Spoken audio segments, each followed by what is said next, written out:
Пошел на пенсию, сразу задумался свой свет сделать. Всю жизнь электриком отработал здесь. Ну давай выдумывать. С 2013 года у меня ветряк вот это работает. Вырабатывает у меня 5 киловатт. Стоит накопитель 300 ампер. Вот этот ветряк что обслуживает? Полностью весь дом. 2 холодильника обслуживает у меня. Так, 2 телевизора у меня. И в доме, ну, лампочки, конечно, и скважину. Полностью мне дом обслуживает мой ветряк. Но у меня там все стоит пресс, сок. У меня сад за огородом. Вот я давлю сок с яблок. Потом стоит у меня что? Овощерезка стоит. И раньше я поросят держал, курей, ну это скотину держал. Чтобы руками, как говорится, топором не рубить вот этой тыквы. Я кидаю, все, она меня измельчает. Сейчас у меня колбасный цех я себе сделал. Ну что, года идут. А зачем мне в магазин, если я в своем доме живу, хозяйство свое у меня все. Ну вот я себе сделал колбасный цех. За час 211 палок она делала. Это фарш-смеситель. Прежде чем фарш сделать, вот у меня насадки. Чтобы руками не давить его, я сделал груз. Тут все, как говорится, обдуманно. Я включаю, он крутит, ледяную масло. Ось нержавейка, это с чайника, с электрического. Я на мусорку ничего не выкидываю, я что-нибудь изобретаю.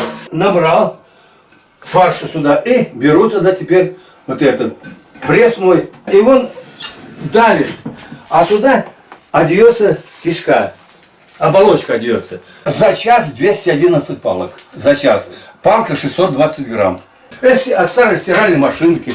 Я выкидывать не стал. За месяц, ну, раз в 12, наверное, бывает, да, заказ идет. Ну, колбаса хорошая. Чтобы их не обидеть, я отключаю свой ветряк.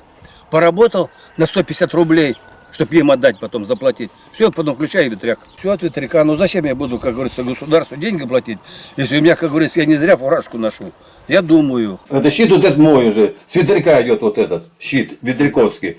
Я, короче, Анну вот отключаю, например, если надо переключить на ветряк. Анну я полностью отключаю и включаю вот свой ветряк. Чтобы руками не долбить.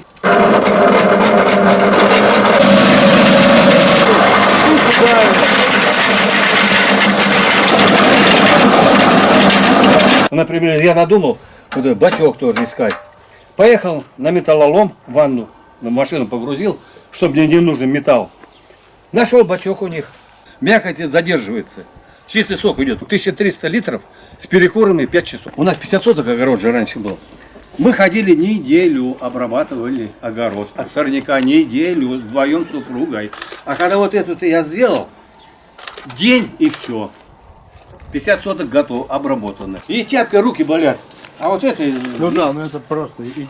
Это идешь просто, как говорится, не отдыхаешь, идешь. Я бы его продал, многие люди просят меня его, многие просят.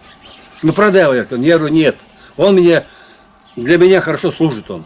А если я продам его, с меня, как говорится, за электрическое, ой-ой-ой, а у меня все электрическое сделано тут. Только деньги будут отстегивать, мне пенсии не будет хватать. Могу сейчас сказать, какая погода будет. Так, у нас сегодня понедельник. Ну да. Так, понедельник, вторник, среда, четверг. Вот четверг будет... Дождь такой, как с иголочку, и прекратится. Что это есть? Это барометр. Оттуда внутренность я повыкинул. Только оставляю вот чуть-чуть щель. Оставляю щель. Щель. Пластилин залепил. Так, все. Как это работает? Крапинки, видите, зрение есть у вас? По испарению, да. Как с иголку. Как с иголку. Значит, такой дождь будет. Ну, он, видишь, не вся она, а только вверх. Угу. Пойдет и перестанет тут. А если будет как-то спичку, головку, вот, такие крупно, ливень.